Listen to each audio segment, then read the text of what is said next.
Бүгінгі программада банк клиент шотына хезмәт күрсәтү шартларын бары тик аның ризалыгы белән генә үзгәртә ала. Дәгъвачы ире банкка карата дәгъва белән судка мөрәҗәгать итә.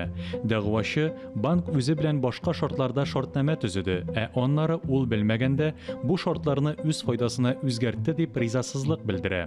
Дәгъва таләпләре дәгъвачы фикеренчә банк аңардан законсыз рәвештә алган шактый зур суммадагы акчаны банктан түләтү, тагын штраф түләтергә һәм үзенә китерелгән әхлакый зарарны компенсацияләргә кирәк. Барыгызны басуыгызны сорыйм. Суд килә. Барыгызда утырыгыз.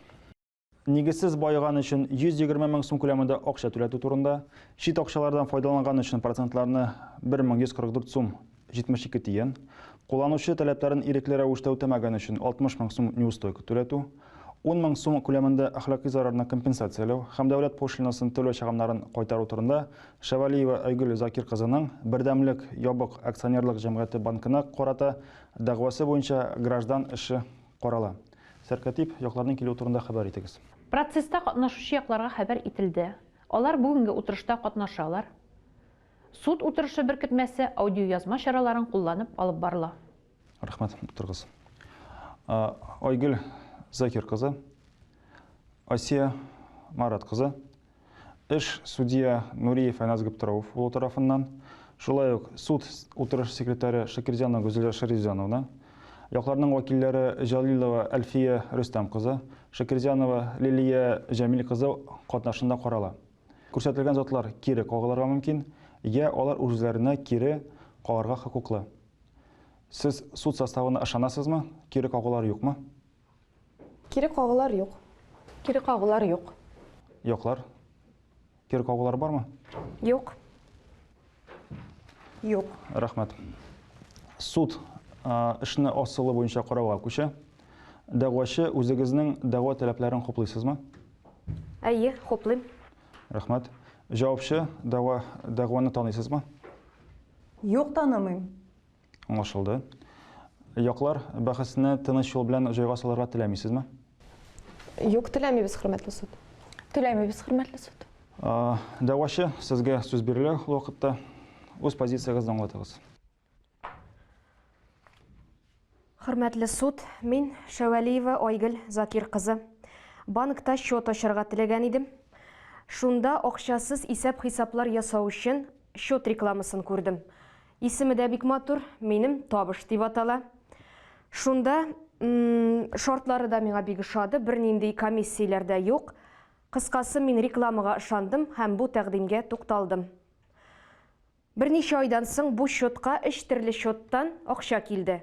Гомуми сумма 1 миллион 200 мең сум иде. Банк бу акчалардан шунда ук 120 мең сум комиссия тотып калды. Мин моңа бик гаҗәпләндем, чөнки банк белән төзегән шартнамәдә бернинди комиссия турында да сүз юк иде. Сез моны төгәл белеп әйтәсезме? Әйе, хөрмәтле суд, мин банкка законсыз алынган акчаларны кире кайтаруны сорап, хат яздым, ләкин финанс оешмасы моны игътибарсыз калдырды. Аңлашылды. Җавапчы, сез дәгъваны алдыгызмы? Бәлки алганбыздыр.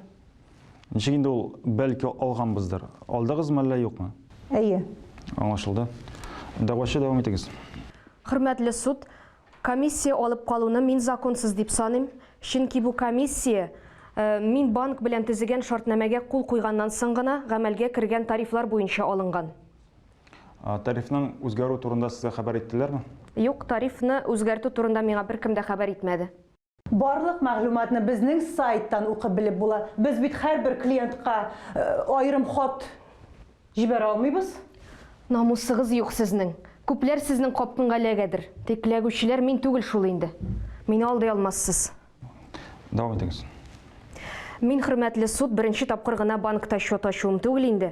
Шартнамәне дә һәр вакыт бик җентекләп укыйм, чөнки банкларның кечкенә генә шрифт белән ниндидер өстәмә хезмәтләрне язып кую гадәтен беләм. Я аларның сайтларында һәркем үзе укырга тиешле булган әллә нинди өстәмә шартнамәләр килеп чыга. Гомумән, мин барысында бик җентекләп укыйм. Әгәр комиссия алыну турында берәр пункт күргән булсам, мин бу банкта бер кайчанда счет ачмас идем. Банкка яла яга алмассыз. Жауапчы тынычланыгыз. Дәгъвачы, әйдәгез, эшнең асылы буенча гына сөйләгез әле сез.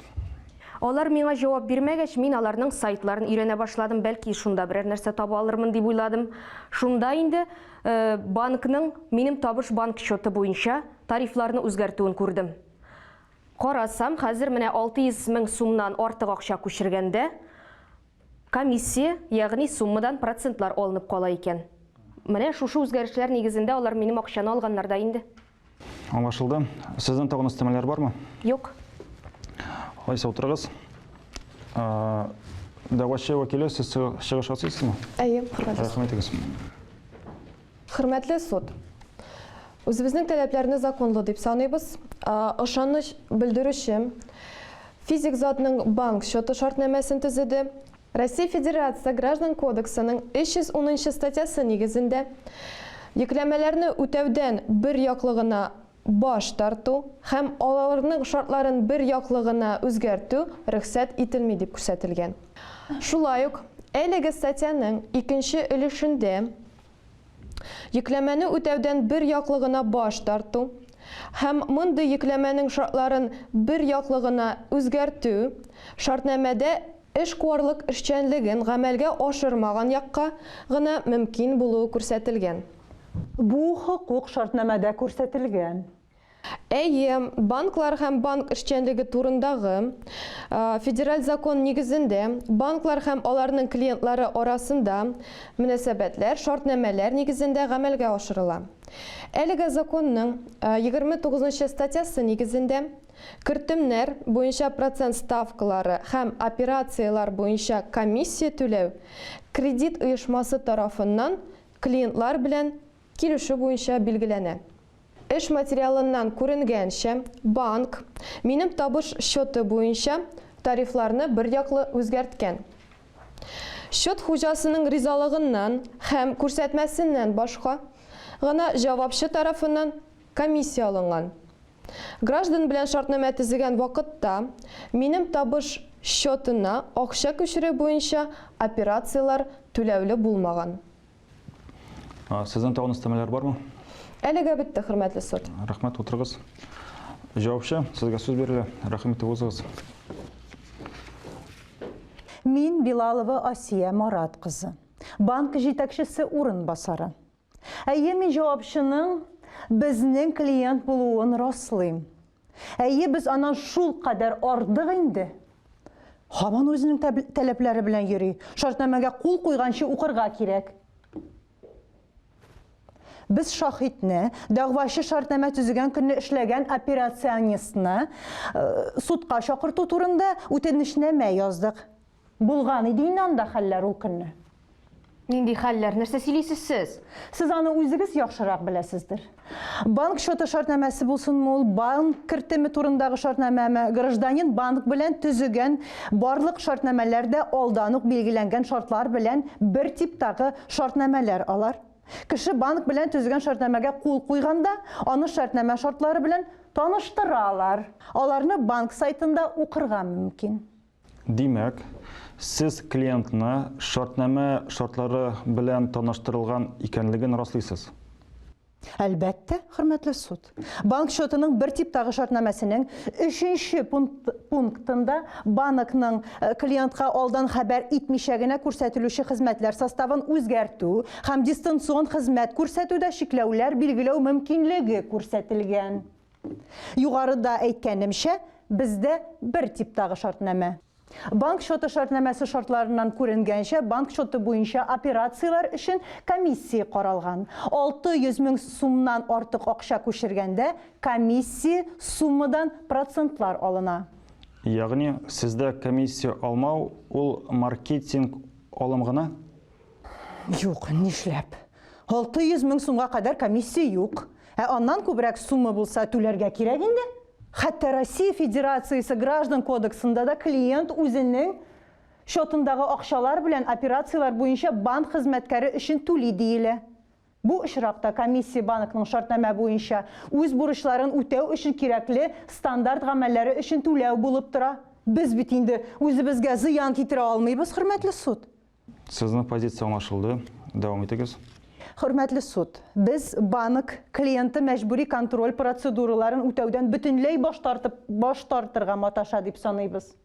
Ягъни ул нинди акчалар булуын һәм аларның каян килүен аңлатырга тиеш иде. Ул моны эшләмәде, ә комиссия булуына ризасызлык белдерде. Һәм бу нәкъ менә түләүләрне гамәлгә ашыру банк абруена куркыныч тудыра дип уйларга нигез бирә торган шартлар.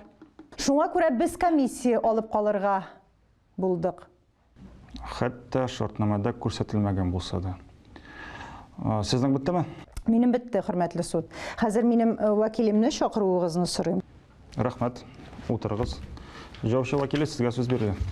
Хөрмәтле суд, без дәгъвачының таләпләрен законсыз дип саныйбыз. Эш материалларыннан күренгәнчә, банк белән Шәвәлиев Айгөл Закир кызы арасында 2020 елның 25 ноябрендә банк шоты шартнамәсе төзелгән. Аның нигезендә банк клиентка шот ачуны һәм исәп касса хезмәте күрсәтүне үз өстенә йөкләмә итеп алган. Ә клиент банк тарифлары нигезендә үз вакытында һәм тулы күләмдә банк хезмәтләре өчен түләргә тиеш булган. Шартнамәнең икенче кушымтасында яклар тарифларны һәм клиентка күрсәтелә торган хезмәтләр исемлеген, шул исәптән шотны алып бару өчен тарифларны килештергәннәр. Банкның гамәлдәге тарифларына бер яклы тәртиптә үзгәрешләр кертү хукукы яклар тарафыннан шартнамәнең 3нче пунктында килештерелгән һәм банк эшчәнлеге турындагы законның 29 статьясындагы 3нче өлешенә каршы килми. Банк тарафыннан клиентка тарифларны үзгәртү турында мәгълүмат бирү бурычы үтәлгән. Бу гамәлдәге тарифларга үзгәрешләр кертү турындагы хәбәрнамәләр белән раслана. Банк сайтында урнаштырылган 2020 елның 5 ноябрендәге хат белән клиентларга исәп касса хезмәте күрсәтү өчен тарифларның үзгәрүе һәм шул исәптән акча күчерү өчен комиссия кертеләчәге турында хәбәр иткән. Югарыда китерелгән закон нигезләмәләреннән безнең карашка банк тарафыннан клиент шотына кергән акча суммасының билгеле 1% рәвешендә комиссия алынуы үзеннән-үзе законсыз дип таныла алмый. Чөнки мондый комиссия банк операцияләре өчен түләү булып тора. Аны түләү нигезләре, күләме һәм тәртибе банк шоты шартнамәсендә күрсәтелгән. Позициягез аңлаешлы. Дәгъвачы, позицияны аңладыгызмы сез? Әйе, Нәрсә дип әйтә аласыз? күзгә карап алдылар. Аңлашылды. Шартнамәдә күрсәтелгән Шартнамада барса да. күрсәтелгән? Хөрмәтле суд. Бәлки дәгъвачы вәкиле? Сезнең позиция нинди бу чыгыш буенча? Хөрмәтле суд, без каршы киләбез. Кулланучылар хукуклары яклау турындагы федераль законның 16 статьясы нигезендә кулланучылар хукукларын яклау өлкәсендә Россия Федерациясе законнарында һәм башка хукукый актларында билгеләнгән кагыйдәләр белән чагыштырганда кулланучы хукукын киметә торган шартнамә шартлары гамәлгә яраксыз дип санала. Аңлашылды. Хөрмәтле суд, банк шоты шартнамәсендә шотка акча күчкән өчен комиссия билгеләү кулланучылар хукукларын яклау турында законның шартларын боза дип саный алмыйбыз, чөнки кулланучыга бу хакта хәбәр ителгән иде. Хөрмәтле суд, банклар һәм банк эшчәнлеге турындагы федераль законның 29 статьясы нигезендә банкка шартнамәнең акча салучының хәлен яхшыртучы шартлары гына бер яклы тәртиптә үзгәртү хукукы бирелгән. Һәм акча салучының хәлен начарайтуга китерергә мөмкин булган шартнамә шартларын үзгәртү тыелган. Утырыгыз. Сезнең биттеме? Әйе, минем әлегә бетте. Безнең шахид бар, хөрмәтле суд. Аны трибуна артына чакыруыгызны сорыйбыз. Аңлашылды. Утырыгыз. Шахид, монда трибуна артына узыгыз. Үзегез белән таныштырыгыз. Исәнмесез, мин Мубаракшина Аида Марсель кызы. Сезгә хукукларыгызны һәм бурычларыгызны аңлатам. Сез дөрес күрсәтмәләр бирергә тиеш. Законда каралган очракларда сез күрсәтмәләр бирүдән баш тартырга хукуклы. Сезгә аңлашылдымы? Әйе, аңлашыла. Сізне шулай ук белә торып ялган күрсәтмә биргән өчен һәм күрсәтмәләрдән бирүдән баш тарткан өчен җинаять җаваплылыгы турында кисәтәм.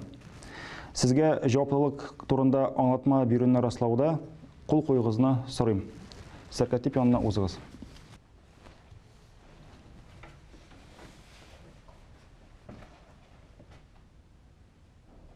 Эштә катнашучы затларга сезнең нинди мөнәсәбәтегез бар? Мин җавапчының бердәмлек банкында операционистка булып эшлим. Дәгъвачы счет ачкан көнне сез эшләгән идегезме? Әйе, хөрмәтле суд, мин ул көнне эшләдем һәм бу гражданканы бик яхшы хәтерлим. Ул ничек шулай истә калды соң? Сез барысында шундый яхшы хәтерлисезме?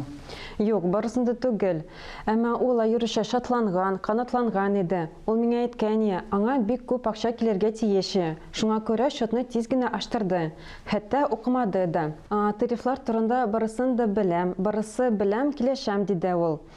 Мин аны шартнама шартлары белән таныштырырга алай да тырышып карадым, булай да тырышып карадым, булмады. Ул эшләрен тиз генә бетерде дә китте. Соңрак мин аны банкта күрдем. Ул бик күп тавыш чыгарып йөрде. Әнәсе барысы да алдакчылар, бер төрле сөйләгәннәр, ашынлыкта башкача килеп чыккан. Әлбәттә, мин аны истә калдырдым. Сезнең беттеме? Әйе, минем бетте. Рәхмәт, утырыгыз. Тагын дәлилләр булмаса, эшне асылы буенча карау тамамланды дип игълан итәм. Судта фикер алышуга күчә. Дәгъвачы вәкиле. Таләпләрне хуплыйбыз, хөрмәтле суд. Аңлашылды. Җавапчы вәкиле. Таләпләрне канәгатьләндерүгә каршы киләбез. Аңлашылды. Суд эш материалларын тикшерде. Карар кабул итү өчен киңәшмә бүлмәсенә китә.